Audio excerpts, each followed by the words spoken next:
Hello दोस्तों, आज के इस वीडियो के माध्यम से हम जानेंगे कि हम अपनी ट्रेडिंग लाइफ स्कैल्पिंग ट्रेडिंग किस प्रकार से कर सकते हैं। क्योंकि स्कैल्पिंग ट्रेडिंग का नाम तो सभी ने सुना है, किंतु कुछ प्लानिंग किस प्रकार से की जाती है आज इस वीडियो के माध्यम से हम जानेंगे। क्योंकि जब तक हम एक प्रॉपर तरीके से इंफॉर्मेशन के साथ सही कार्य करेंगे तभी हम कुछ कार्य सही कर पाएंगे। तो दोस्तों, हम स्कैल्पिंग ट्रेडिंग किस प्रकार से कर सकते हैं उसकी कुछ चीज़ें हमें जान लेनी चाहिए। क्योंकि जब तक हमारे पास एक सही ज्ञान होगा तभी हम कोई भी कार्य कर सकते हैं। अब स्कैल्पिंग ट्रेडिंग के लिए मेन कौन सी वे चीज़ें हैं जिन्हें हमें ध्यानपूर्वक रखना है, तो उन चीज़ों को हमें सबसे पहले उन चीज़ों के बारे में पता होना चाहिए।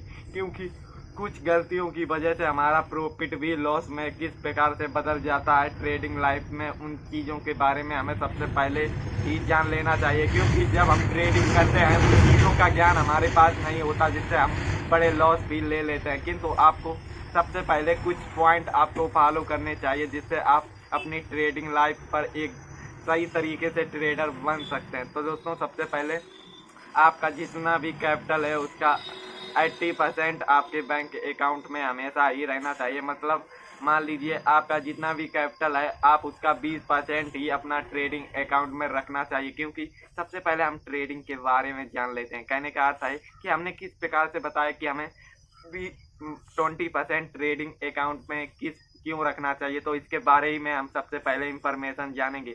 मान लीजिए जो आप ट्रेड कर रहे हो उसमें पक्का तो हम कह नहीं सकते कि हम प्रॉफिट बना ही लेंगे, क्योंकि कभी कभी हमारा सही ट्रेड भी लॉस में बदल जाता है। मान लीजिए आपने जो ट्रेड किया अगर उसका सारा कैपिटल ही चला गया, बाद में आपके पास कैपिटल ही नहीं रहेगा, तो आप ट्रेडिंग किस प्रकार से कर पाएंगे। क्योंकि ट्रेडिंग के लिए कैपिटल ही मेन चीज़ें होती हैं। उसी प्रकार हमें कैपिटल भी बचाना है, क्योंकि फ्यूचर में हमें कभी कभी कैपिटल की बहुत ही कमी होती है। तो इससे लिए हम पहले से ही सबरी तैयारी करके कार्य करेंगे तो हमारी चीज़ें भी आसान तरीके से होनी चाहिए। तो इस बात से हमें ये समझ में आना चाहिए कि हमें हमेशा 20% ट्रेडिंग अकाउंट में रहना चाहिए और 80% हमारे बैंक अकाउंट में सेविंग हमेशा बनी रहनी चाहिए। क्योंकि इस तरीके से हम कार्य करेंगे तो हमें कभी भी जीवन में बड़े लॉस से कभी भी गुजरना नहीं पड़ेगा। क्योंकि मान लीजिए आपका 80% अकाउंट में सेफ है और 20% में आप नॉलेज से कार्य करेंगे तो उसमें भी आपके कैपिटल बचाने की कोशिश करेंगे। मान लीजिए कभी कभी आपको प्रॉफिट हो गया, कभी कभी आपका लॉस भी हो जाएगा, तो आपको फर्क नहीं पड़ेगा। क्योंकि जो कैपिटल से आप ट्रेड कर रहे हो वो कैपिटल कभी भी ख़त्म भी हो जाता है, तो आपका 80% फ्यूचर में आपकी मदद करेगा। तो कहने का अर्थ है ट्रेडिंग आप करेंगे, किंतु आपको ट्रेडिंग किस प्रकार से करेंगे इसकी भी जानकारी होनी चाहिए। क्योंकि आप गैमलिंग कर रहे हैं या आप बिजनेस टाइप पर अपनी चीज़ें सुधारने की कोशिश कर रहे हैं, इसकी जानकारी हमें होनी चाहिए। तो कहने का अर्थ ये है दोस्तों कि आपको 80% अपनी सेविंग अकाउंट पर रखना है और 20% आपको ट्रेडिंग अकाउंट में। इस तरीके से हम कार्य करेंगे तो कभी भी हमें फ्यूचर में कभी भी दिक्कत नहीं आएगी। अब बात करते हैं कि ट्रेड करते हैं तो हमें किन किन चीज़ों का ध्यानपूर्वक यूज रखना चाहिए। क्योंकि कुछ गलतियों की वजह से हमें बड़ा लॉस भी फेस करना पड़ता है। अब ये गलतियां कौन सी हैं उनके बारे में भी हमें जान लेना चाहिए। कहने का अर्थ ये है दोस्तों कि कभी भी हमें ओवर ट्रेडिंग नहीं करनी है। क्योंकि ओवर ट्रेडिंग से हमारा माइंड बहुत ही कंफ्यूजिंग हो जाता है। मतलब हमें कुछ ट्रेडिंग आपको हमेशा बोरिंग लगेगी, तो आप स्कैल्पिंग किस प्रकार से करेंगे उसकी भी हम जानकारी जानेंगे। किंतु ओवर ट्रेडिंग मतलब आपको सबसे पहले अपने माइंड पर एक बात हमेशा की याद रखना है कि आपको दिन में 1 या 2 बार ही ट्रेड करें। क्योंकि ज़्यादा कार्य करेंगे तो हमें वो मज़ा नहीं आएगा। किंतु आप 1 या 2 ही ट्रेड करें, किंतु वे जेन्युइन सही तरीके से करेंगे तो आपको बड़ा ही काम आसान लगेगा। क्योंकि डेली से आप 2 ट्रेड करते हो, आपका जितना भी कैपिटल है उसका आप 10% प्रॉफिट निकाल रहे हो, तो मान लीजिए आप बहुत ही अच्छा ट्रेडिंग में कर रहे हो। क्योंकि ज़्यादा लालच की वजह से भी हमारा लॉस होता है। तो दोस्तों, आपको कभी भी ओवर ट्रेडिंग नहीं करनी चाहिए।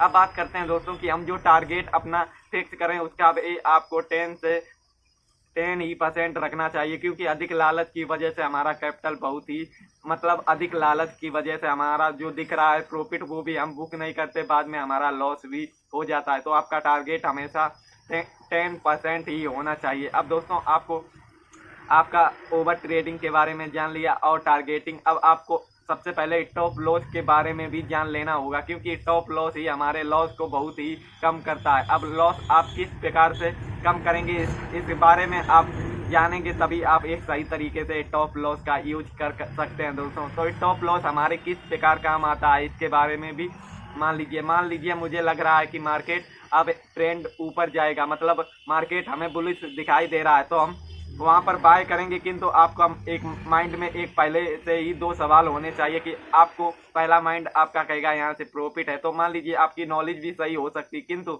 अगर वो ट्रेड आपके नॉलेज के अकॉर्डिंग डाउन पे जाने लगता है तो आपका लॉस भी हो सकता है। अब इसको हमें टॉप लॉस को इस पर किस प्रकार से यूज कर सकते हैं इसके बारे में भी हम सीख लेते हैं। मतलब आपको टारगेटिंग पहले ही से लगाना, मतलब आप ट्रेड कर रहे हो तो आप उसमें 10 या 5% नीचे टॉप लॉस लगा सकते हैं, क्योंकि आपके नॉलेज के अकॉर्डिंग होगा तो मार्केट ऊपर जाएगा जिससे आप प्रॉफिट बुक कर लेंगे। किंतु आपके मार्केट आपके नॉलेज के अकॉर्डिंग डाउन जाता है तो आपका 10% लॉस होगा और 90% आपका कैपिटल सेफ हो जाएगा। तो इसका अर्थ ये है कि हमें टॉप लॉस का जरूर ही यूज करना है, किंतु अपने माइंड सेट से आप सही कार्य करेंगे तभी आप कुछ चीज़ें सुधार सकते हैं। दोस्त अब बात करते हैं कि हम स्कैल्पिंग में अपना माइंड सेट से कार्य करेंगे, किंतु आपको स्कैल्पिंग में एक बहुत ही इम्पोर्टेंट बात हमेशा याद रखनी चाहिए कि स्कैल्पिंग का अर्थ क्या है, क्योंकि स्कैल्पिंग की आप एक प्रॉपर तरीके से जानकारी रखेंगे तभी आपको जानकारी होनी चाहिए।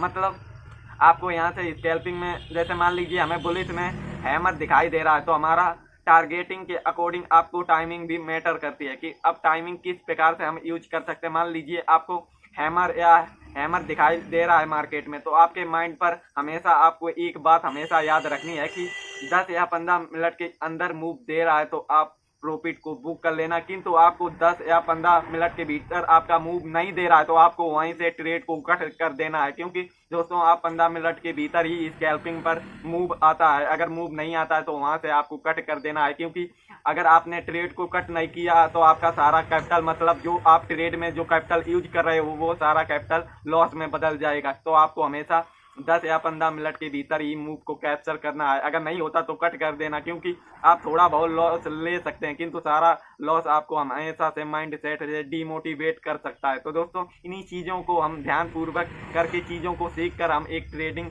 स्कैल्पिंग कर सकते हैं। तो दोस्तों आज के इस वीडियो के माध्यम से हमने सीखा कि हम स्कैल्पिंग ट्रेडिंग किस प्रकार से कर सकते हैं। तो मिलते हैं अगले वीडियो पर एक नई जानकारी के साथ। तो धन्यवाद।